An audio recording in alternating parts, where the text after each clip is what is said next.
Hello everyone, welcome back to my channel, or welcome for the first time. I am Angela, if you don't know me, and I find my paradise through reading.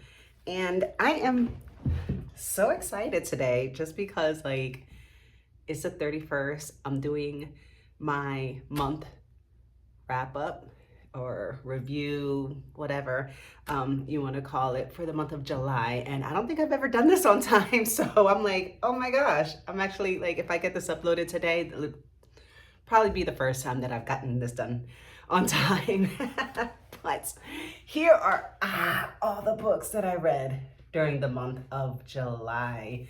And I'm so surprised because there's just no way I thought I was going to get this much read. I think I'm always surprising myself. I don't know. Somehow I am able to cram my reading into my months and my days, and I'm so happy about it. And a stack like this at the end of a month where I thought I wasn't going to get much done is just blows my mind. I can't believe I got this much done. So I'm gonna quickly talk about the books that I read this month, and there were so many good reads. It was such a good month. I'm just so happy. July was just such a special month. Okay, let's get started. Okay, so first was Danielle. I mean, this isn't the order I read them in. But anyways, so this is Danielle Steele, El Regalo. In English, it's The Gift. In this story, we are following, there's the Whitaker family, but the main person we're following is Tommy. He is a teenager, about 16, 17 years old.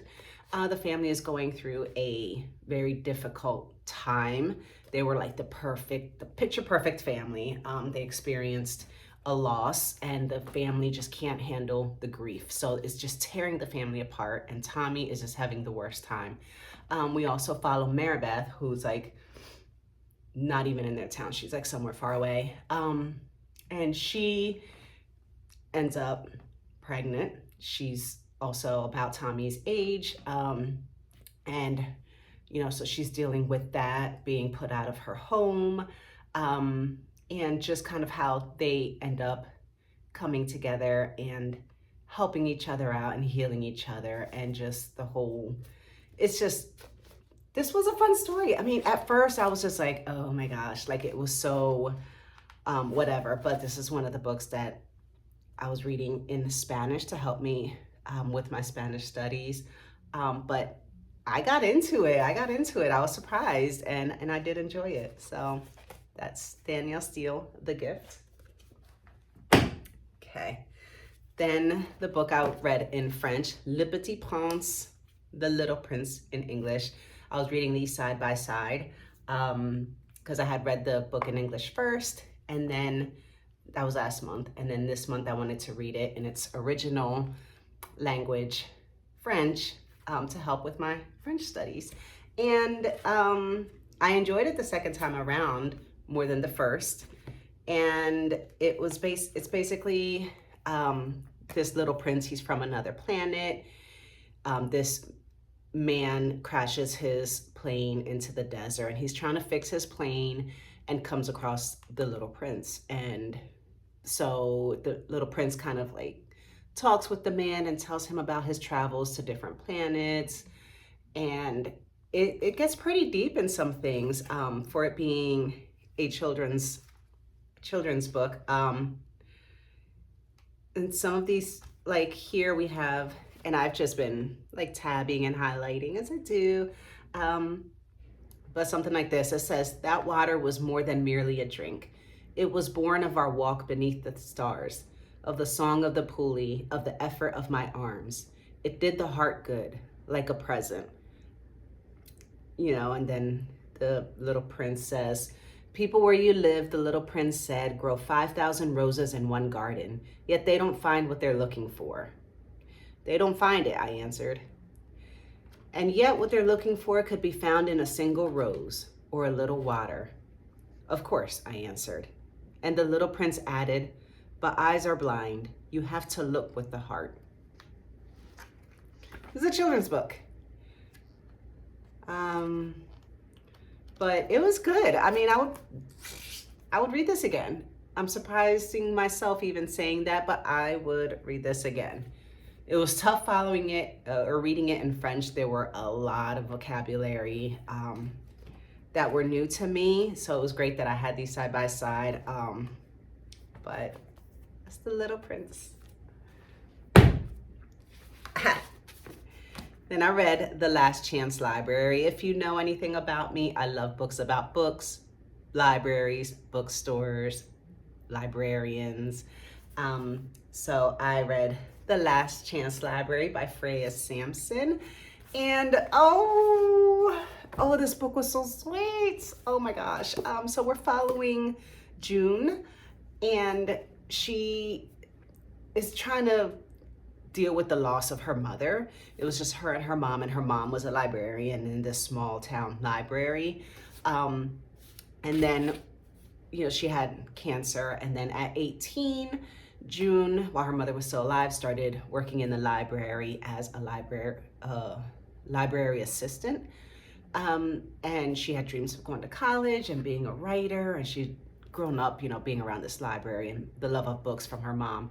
Her mother passed away, and she just couldn't move on. So 10 years she's been working in this small town library, never left the home that she grew up in and shared with her mother, never put the things away, never followed her dreams, is just stuck in this small town library being this librarian assistant. And then something happens that is,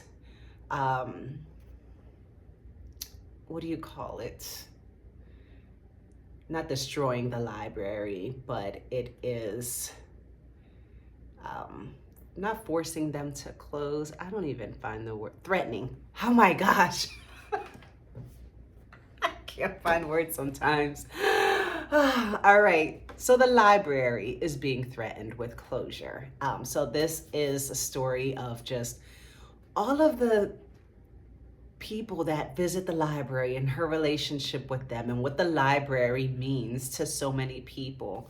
And it tore my heart in two, and it just touched me so deeply, because libraries are more than just books, right? They're people, they're part of the community. They offer so many services to so many people. And they're just a place where you can just have peace and quiet and not be judged and not be expected to spend money. You know, there's just, libraries are so fantastic. And this just, I just loved this book. I thought it was just so sweet. And the characters, they were just so, and there were so many times that I just like laughed out loud. It was just excellent. I really recommend this book. If you're into books that, you know, talk about libraries and things like that, like I am, this was sweet. This was very wonderful. Okay. And then beach read. I didn't get to finish this at the beach, obviously, because I was too busy having like the greatest time, but I ate this up like within the 2 days after I came back from the beach. This is following Augustus Everett and January. Augustus is an author of like kind of serious books, and January, she writes romance novels. So they had gone to college together. She can't stand him. He had always criticized her work in college, and she just hated this guy. So they end up in side-by-side houses at this beach, and she's like, oh good Lord, I can't believe this guy's gonna be my next door neighbor. And so she's just there temporarily for some months, but she needs to write a book, he needs to write a book, and then they end up making a bet that she couldn't write his genre and he couldn't write her genre. So they made this bet, and so she kind of got into having to write this novel within this time frame and submitting it. So it was just, there were so many parts that just made me laugh out loud. There were so many sweet moments. There was a lot. I mean, she's dealing with grief and a loss, and he's dealing with his own issues. And so it's kind of like a, what do you call it? Hate to love, enemies to lovers kind of thing. And there were so many just cute moments, and this was like simmer, and you're just at the edge of your seat with like, get on with it.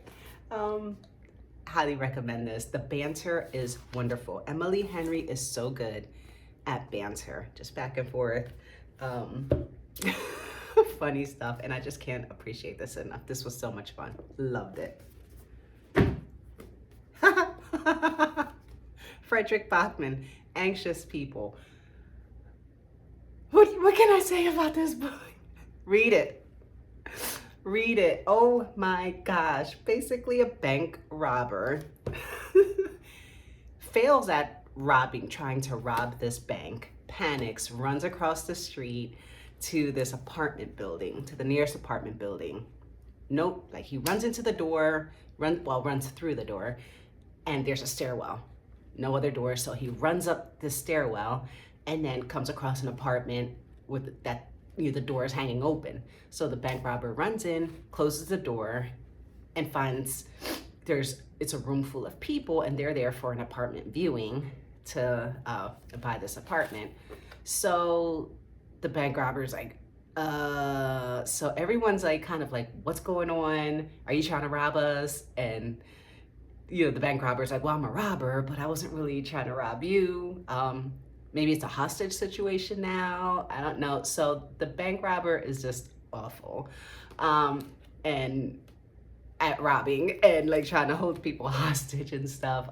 The people are just kind of like nuts. They're so funny, and they all have their own like issues and things going on.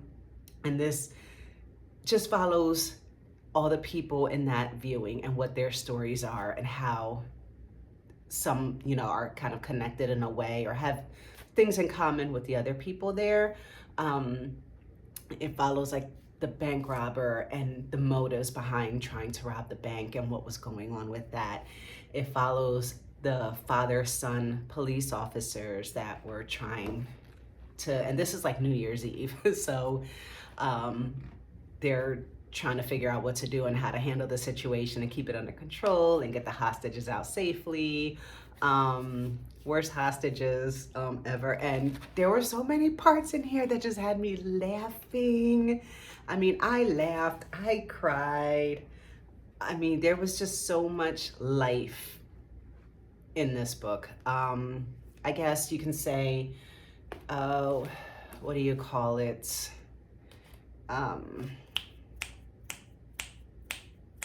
Words aren't coming to me today.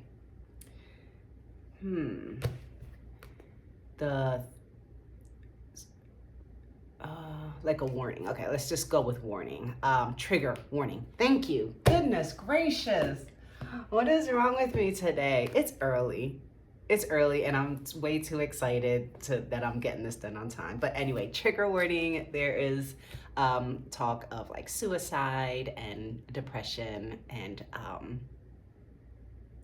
think that's it, I think. But great book, great. Oh my gosh, I read this so fast. I did not want to put it down, and it had so many twists and turns. So I was like, oh yeah, like I know exactly what's going on. This is cool. Just get on with it, and then boom, I'm like, oh, no way. I mean, I just had so many out loud reactions in this book. It was fun. Oh, I'm so glad I read that. Way to go, Frederick Backman. Okay, so then I read Hunter x Hunter Volume 8. I have been working on this series. This follows Gon, and he is trying to get his hunter's license, which is this very prestigious license. He's trying to find his father. There are so many like fights and battles and tricks, and this is just his journey, and with his friend is accompanying him through all of this, and they're just kind of going through life together. And what's his friend's name? I want to say Kahlua. Okay, so that's gone. That's Kahlua, and they're just kind of together right now, working through some things, and they're training and trying to find Gon's father. Okay. Then we have The Way of the House Husband. As always, this was funny. I don't think this one was as funny as the other ones. Let me see, it wasn't one of my favorites for sure. And this series only has so many volumes. I think this is a shorter one. This might have like 10 or 11. But I'm still enjoying it. It's still like a quick read, and I just love this guy. I love him. Tatsu, come on. Whew, getting down to the last two. Okay. The 13 and a Half Lives of Captain Bluebear by Walter Moers. Okay. My first experience with Walter Moers was the City of Dreaming books, and that is like in my top like favorite books of all time.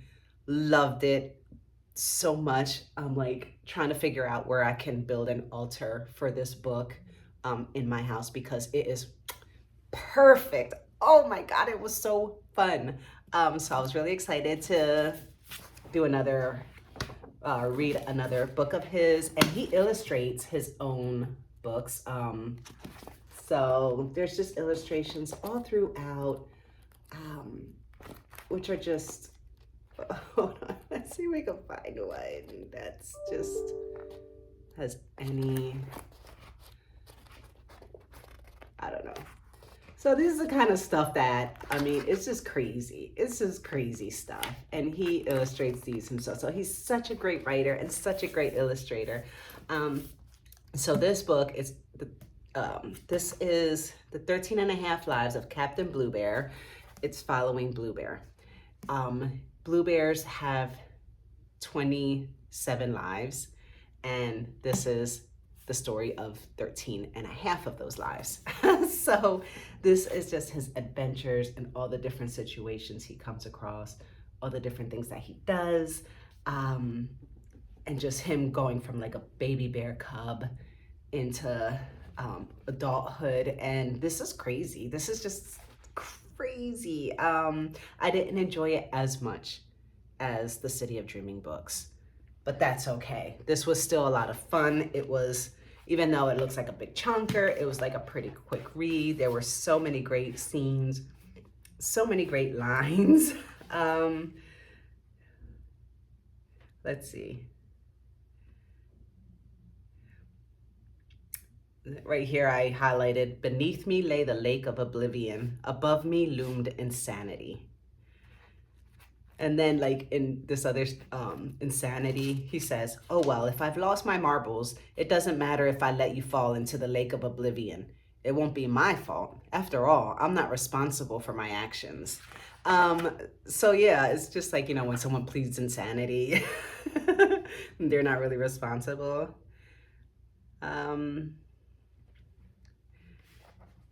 It says, this one says, I doubt if I'd made it without his help. We exchanged a farewell wave. Then 1600H went back into the ear with the brain map under his arm. He was the best bad idea I ever had. So this is like,